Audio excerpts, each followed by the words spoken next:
प्रधानमंत्री फसल बीमा योजना के अंतर्गत फसल की बुवाई से लेकर फसल कटाई तक पूरे फसल चक्र के दौरान जोखिम के कवर को प्रदान किया जाता है। स्थानीय आपदा या फसल कटाई के बाद नुकसान की स्थिति में बीमित किसानों द्वारा 72 घंटे के भीतर इसकी सूचना बीमा कंपनी, क्रॉप इंश्योरेंस ऐप, संबंधित बैंक या फिर राज्य सरकार के अधिकारियों या बीमा कंपनी के टोल फ्री नंबर पर देना आवश्यक है। ऐसी फसलें जिन्हें फसल कटाई के उपरांत खेत में सुखाने के लिए बंडल बनाकर रखने की आवश्यकता होती है एवं उस स्थिति में यदि प्राकृतिक आपदा से कोई नुकसान होता है तो फसल कटाई से 14 दिन की अवधि तक बीमा कवर उपलब्ध रहता है और होने वाले नुकसान का आकलन व्यक्तिगत भूखंड खेत के आधार पर किया जाता है। क्लेम राशि का भुगतान राज्य सरकार एवं बीमा कंपनी की संयुक्त समिति द्वारा आकलन के पश्चात निर्धारित करके किसानों को सीधे बैंक खाते में किया जाता है। प्रधानमंत्री फसल बीमा योजना, एक कदम आत्मनिर्भरता की ओर।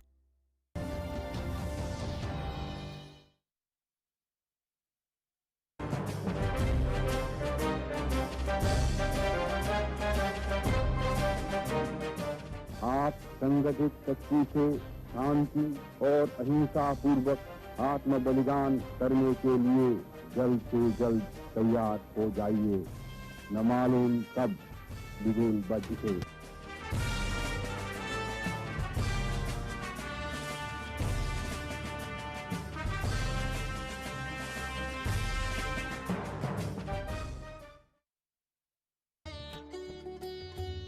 महात्मा के मंत्र। खुद वो बदलाव बनिए जो आप दुनिया में देखना चाहते हैं।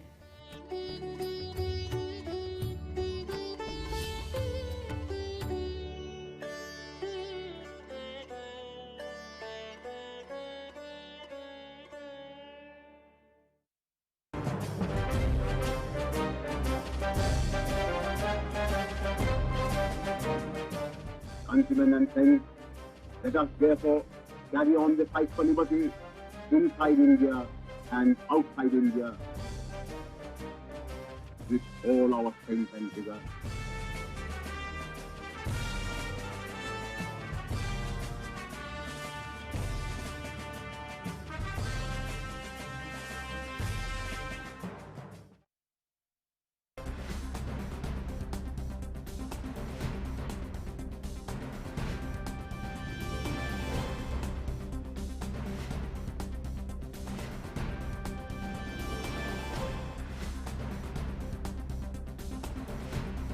Namaskar and welcome to Midday Prime. Updates from India and the world on the war against COVID, happenings from the world of business and sports, besides other news. But first, the big news at this hour.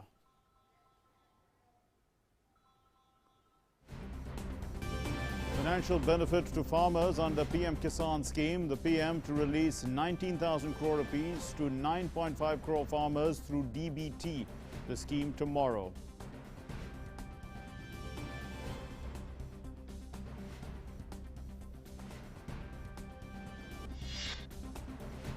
The DCGI approves Phase 2 and Phase 3 clinical trial of Covaxin in the age group of 2 to 18 years.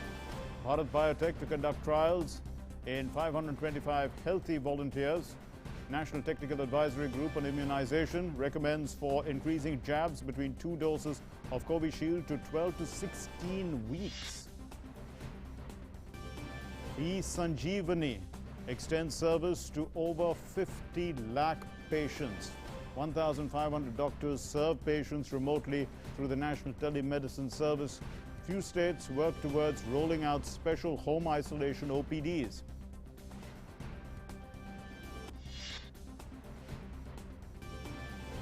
India's cumulative vaccination coverage exceeds 17.72 crore doses, over 34 lakh beneficiaries in the age group of 18 to 44 vaccinated so far.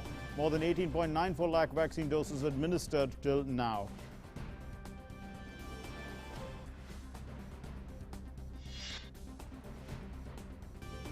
International aid continues to pour into India. Indonesia sends 200 oxygen concentrators. Germany, Greece and Finland extend medical aid to India. 1,200 oxygen cylinders arrived from the UK.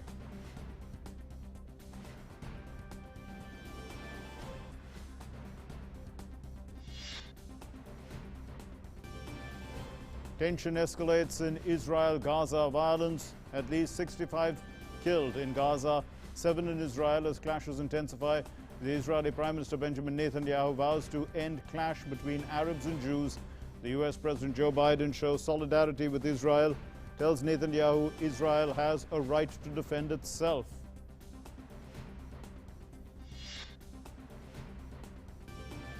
The US releases International Religious Freedom Report for 2020 and says that China criminalizes religious expression and continues to commit crimes against humanity and genocide against Uyghur Muslims and other religious and ethnic minorities.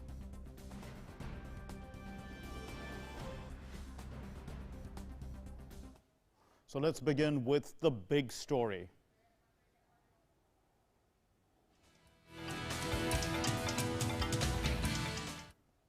The big story is this: Prime Minister Narendra Modi will release the 8th installment of the financial benefit under the Pradhan Mantri Kisan Samman Nidhi scheme tomorrow at 11 a.m. This will be via a video conference. The Union Minister Narendra Singh Tomar tweeted and said that over 19,000 crore rupees will be transferred to over 9.5 crore beneficiary farmer families. Under the Prime Minister Kisan Samman Nidhi Yojana, the government transfers 6,000 rupees a year to small and marginal farmers into their accounts. The financial assistance from the government to the farmers comes in 3 installments of 2,000 rupees each. All small and marginal farmers are eligible for a minimum income subsidy of 6,000 rupees per year under this scheme.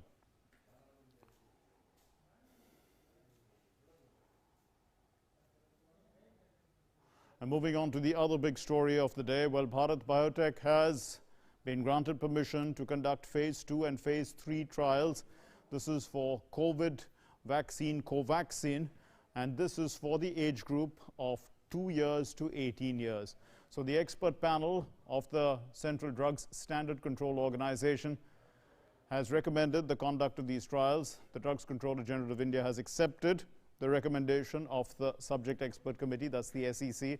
The trial will be conducted on 525 healthy volunteers, and earlier the Subject Expert Committee of the Central Drugs Standard Control Organization deliberated upon Bharat Biotech application seeking permission to conduct phase 2 and phase 3 trials to evaluate the safety and immunogenicity of Covaxin in children aged between 2 and 18 years. Covaxin has been developed by Bharat Biotech in collaboration with the Indian Council of Medical Research.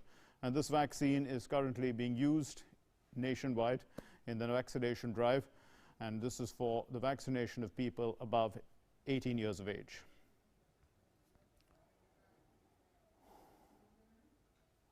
The National Technical Advisory Group on Immunization has recommended increasing the gap between 2 doses of Covishield to 12 to 16 weeks. Currently, the interval between the 2 doses of Covishield is 4 to 8 weeks.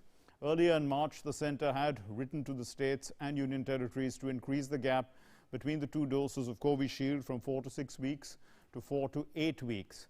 Now, the recommendations of the NTAGI, this will be sent to the National Expert Group on Vaccine Administration for COVID-19, and no change in dosage. The interval for Covaxin, that is, has been suggested by the panel.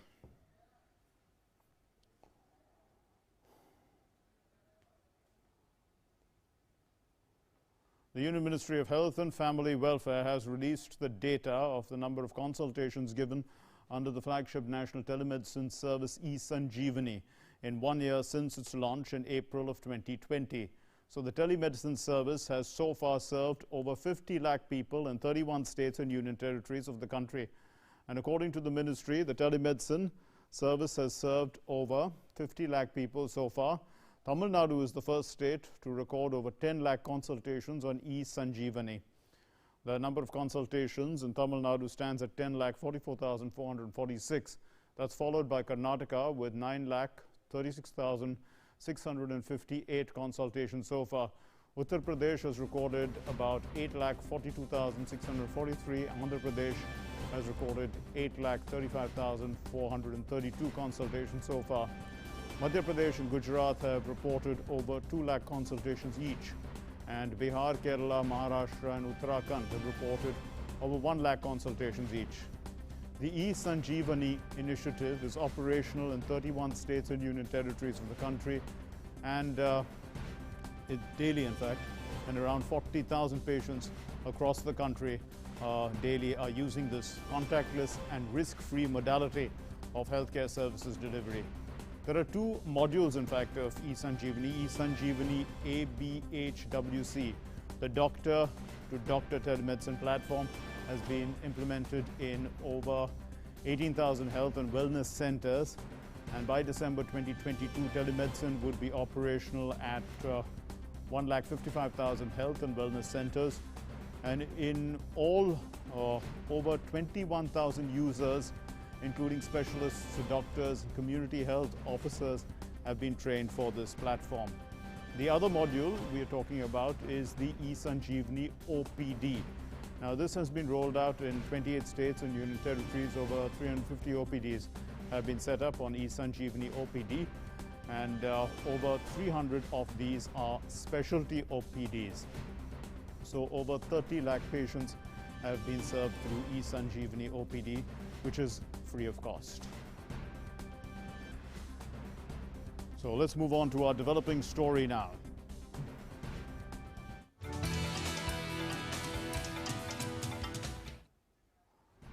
The Union Health Minister, Dr. Harshvardhan, is holding a review meeting with the health ministers of Delhi, Rajasthan, Maharashtra, Karnataka, Kerala and Tamil Nadu, and this meeting will cover issues of COVID-19 management and also acceleration of the vaccination drive. Earlier, the Health Minister, Dr. Harshvardhan, held a meeting with the health ministers of 8 states to discuss the rise in corona infection and steps being taken to control the surge. COVID management and vaccination were also discussed.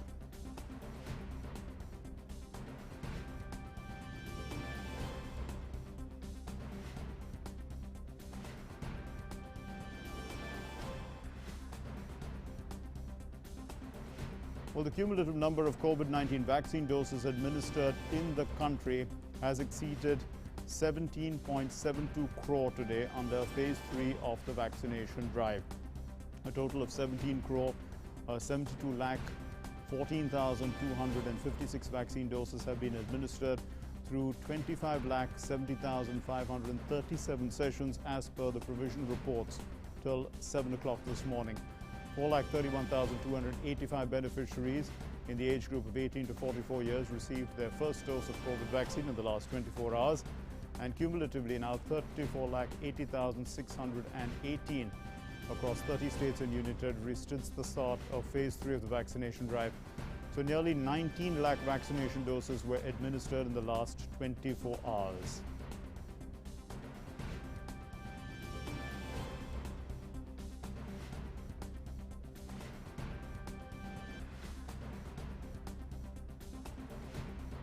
Meanwhile, India's total active caseload has increased to 37,10,525 today.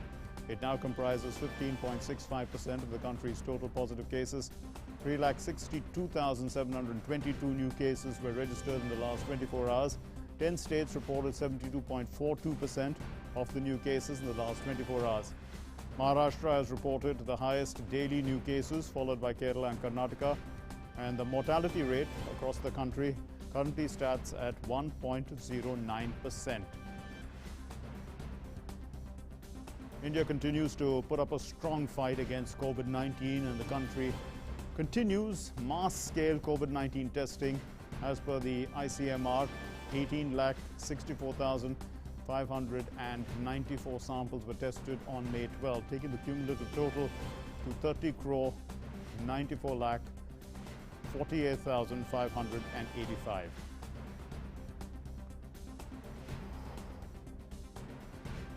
And let's go across to Tapas Bhattacharya now, who has more details on this.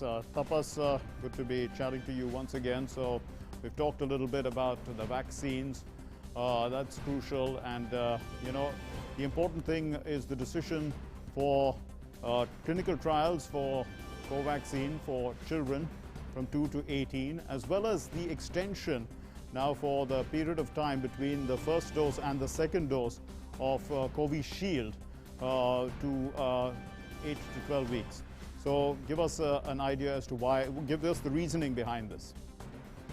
Right. So, in fact, in a few days back, the Lancet, the journal in UK, has actually published report that once you increase the duration of the dosage of the first and the second one, the impact or the whole efficacy of the Covishield increases. The remember, Covishield is basically the AstraZeneca and Oxford, they have actually got this particular vaccine and been manufactured in the country by Serum through, by the name of Covishield.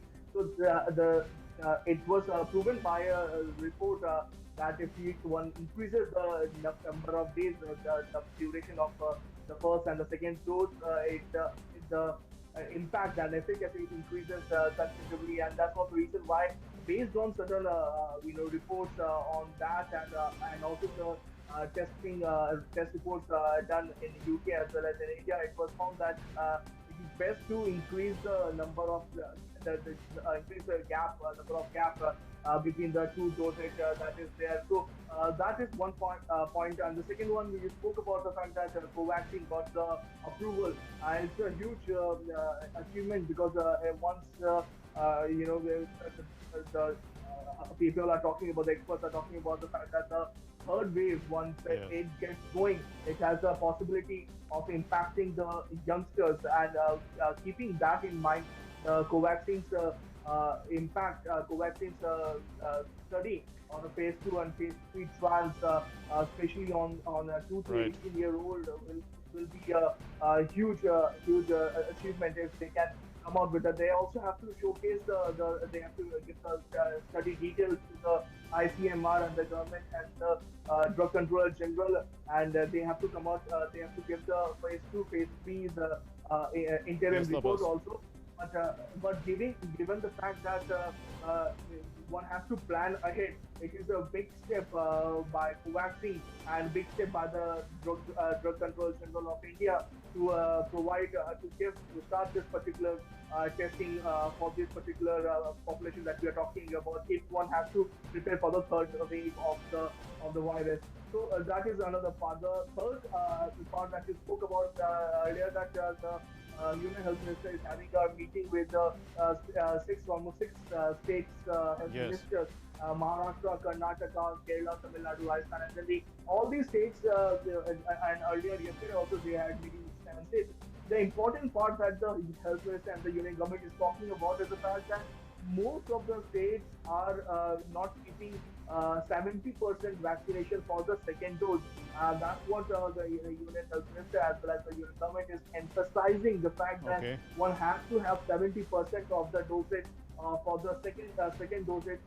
You have to allocate 70% of that, and also keeping in mind the COVID behavior, COVID protocol, as well as increasing the number COVID situation, what is the progress in that state, be it availability of oxygen, be it availability of more beds, isolation centers. All this, but earlier discussed yesterday and also today. The meeting is currently going on. We were told that in fact Delhi has in fact been told that they have revised their oxygen allocation. Earlier, they have given to the sector almost 900, at one point of time, 900 metric tons of oxygen requirement from the 700. Now they have reduced it to just over 550, 570 metric tons. So all these things are being discussed. So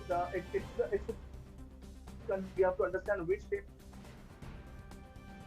while some states having difficulty in getting remdesivir medicine and other crucial medicines. So this particular meeting will go a long way in assessing the needs of certain states, and also getting a clear picture about the vaccination.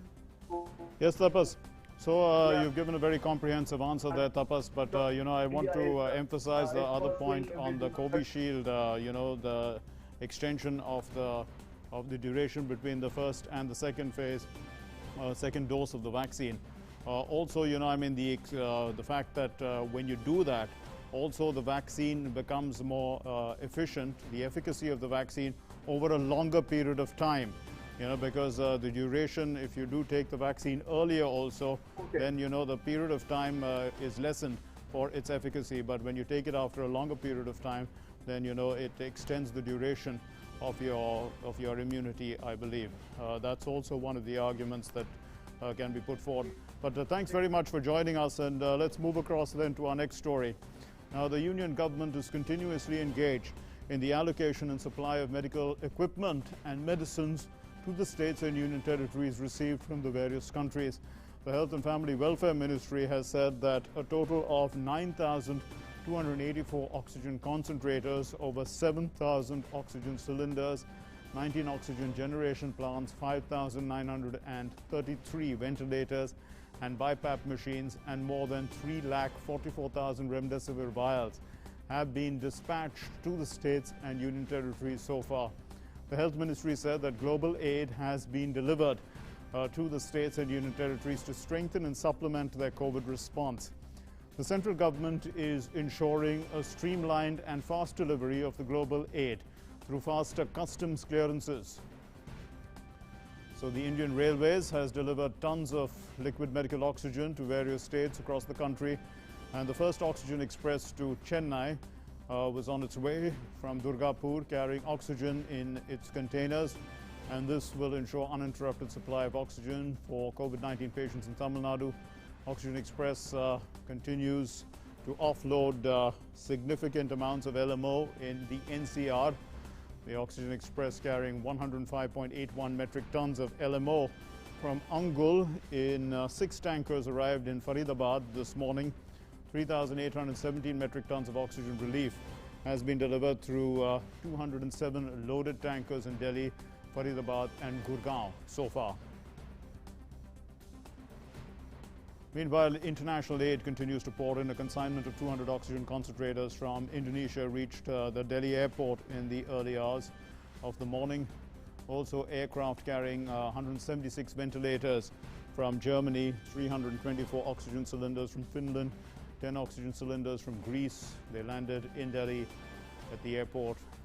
Also, the Customs Department has been ensuring speedy clearance of all these consignments for intended beneficiaries. Another 1,200 oxygen cylinders from the British Oxygen Company arrived from the UK in the morning. The External Affairs Ministry spokesperson tweeted about it, appreciating the logistical support from Qatar Airways for this shipment.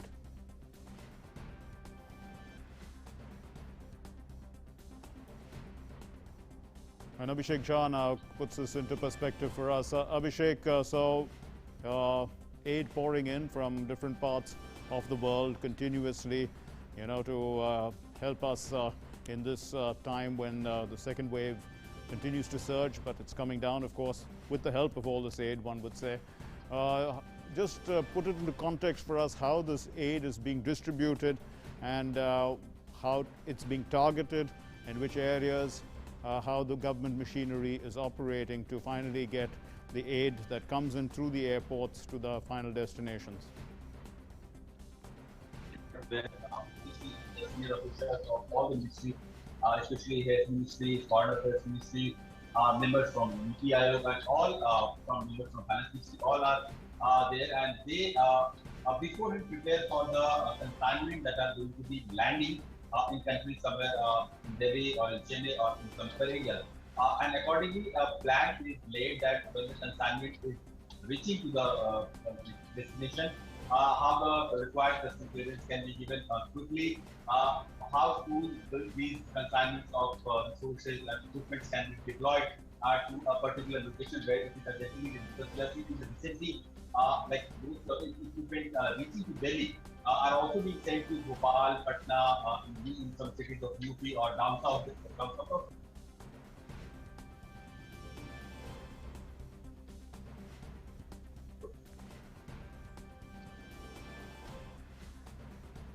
Abhishek, I can't hear you. Perhaps your microphone suddenly went on mute. Can you hear me? Yes. Yeah, yes, go ahead. Yes, ma'am. Yeah, go ahead. Yes. So all the well-coordinated effort that has been in the past is now have now actually started giving the result when people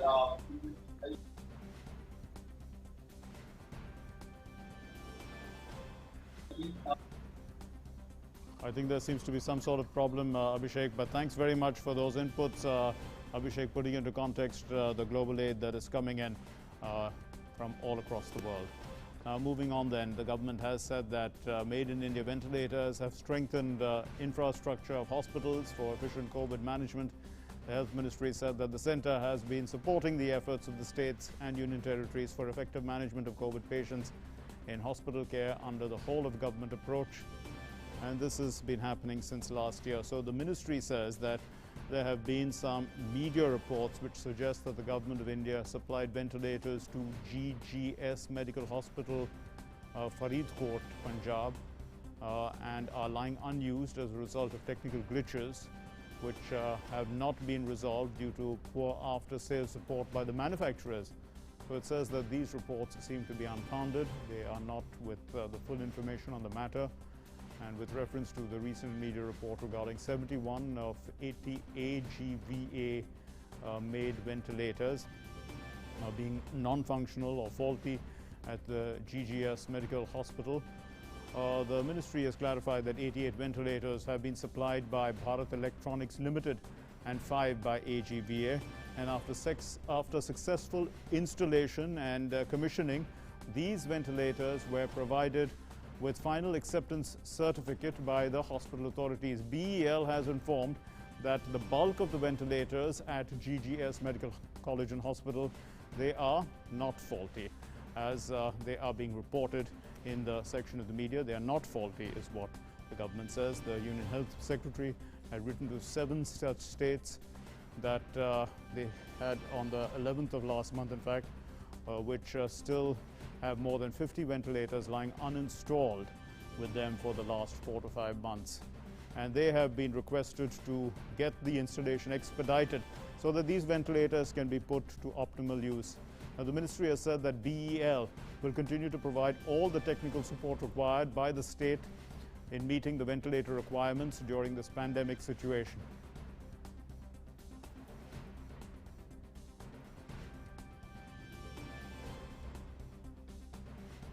Let's move on to our National Prime segment now.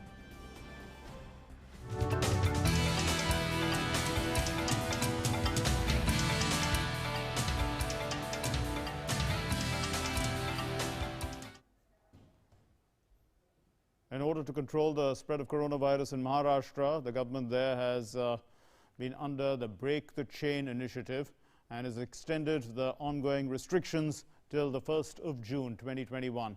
Earlier, these restrictions were supposed to end on the 15th of May, but under the new orders, all government offices except emergency services related to the coronavirus pandemic will open with only 15% attendance. Wedding ceremonies, only 25 people will be allowed to attend, and they should be completed within 2 hours. According to the new order, anyone entering the state will have to carry a negative RT-PCR report. This rule was earlier applicable only to travelers coming from the states marked as sensitive. But now the rule has been extended to people coming in from states of any state of the country, in fact, from any part of the country. And all the restrictions that have been made applicable to people arriving from places of sensitive origins, as per the orders dated 18th April and May 1, 2021, will be applicable to anyone arriving from any part of the country. Milk collection, transport, and processing may be allowed with restrictions. These are the new orders in place in Maharashtra. Shishir Shella now joins us with more inputs on this. Well, Shishir, the numbers were coming down in Maharashtra. Perhaps that people were expecting an ease on these restrictions, but they are becoming stricter.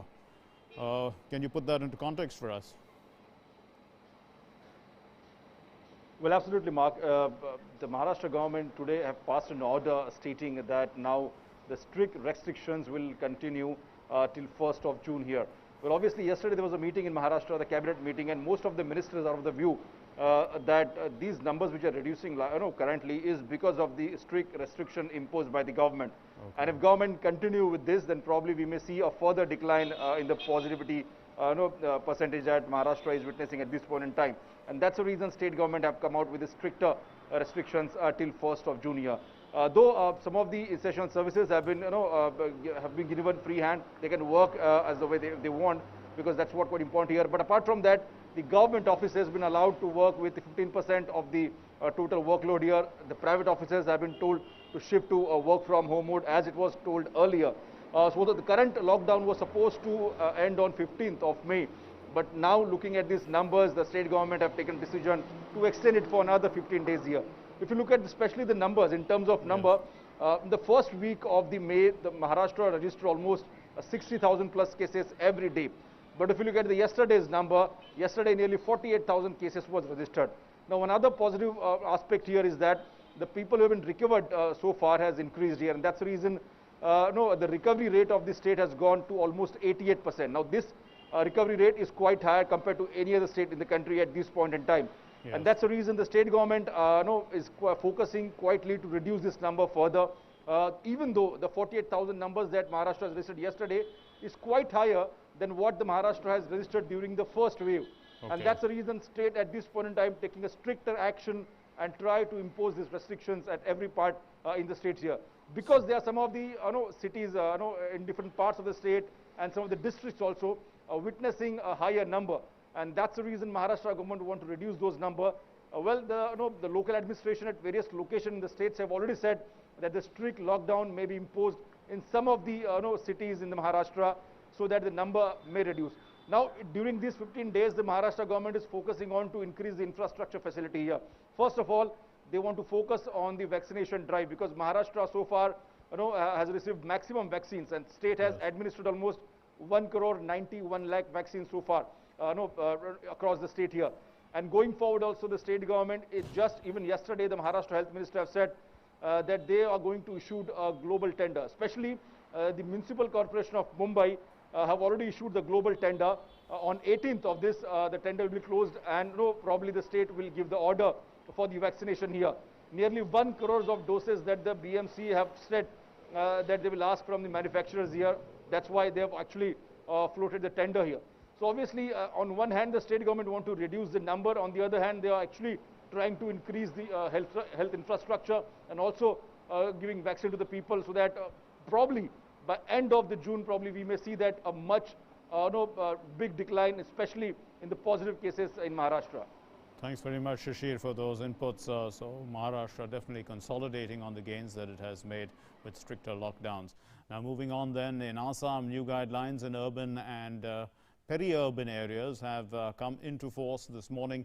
The Assam government decided to close all offices and education institutions for 15 days from today. The Chief Minister Himanta Biswa Sarma yesterday directed the Health Department to conduct 1 lakh COVID tests daily. All shops and commercial establishments are closed at 1 p.m. daily. The weekly haats, that's the bazaars, they are not allowed to function for 15 days. However, pharmacies, hospitals, animal care centers, veterinary clinics have been allowed to operate. Marriages and religious functions are allowed with the presence of a maximum of 10 people. All public transport vehicles are operating only up to 30% of their seating capacity. All educational institutions, government and non-government offices are also closed for 15 days. Only online classes are permitted for students. That's the situation in Assam. Jammu and Kashmir Lieutenant Governor Manoj Sinha announced a slew of measures for families who have lost their loved ones due to the COVID-19 pandemic. The Lieutenant Governor said that senior citizens who have lost only earning members of the family will be provided a special pension for life, while children who have lost their parents will be provided with special scholarships by the government. And he said that the government will reach out to each and every such family and will be provided financial assistance for self-employment by the Jammu and Kashmir Bank. The government has also decided to provide 1,000 rupees per month to all registered construction workers, poniwalas, palkiwalas, pithuwalas. This is for the next 2 months. Now, announcing these measures while chairing the high-level meeting, the Lieutenant Governor said that in these challenging times, the old age homes, orphanages will be extended all support from the government, including rations.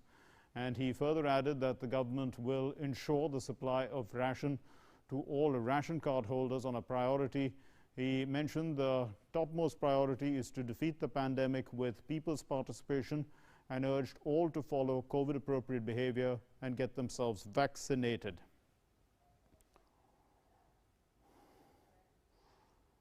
So that's the news from Jammu and Kashmir. News now from Madhya Pradesh.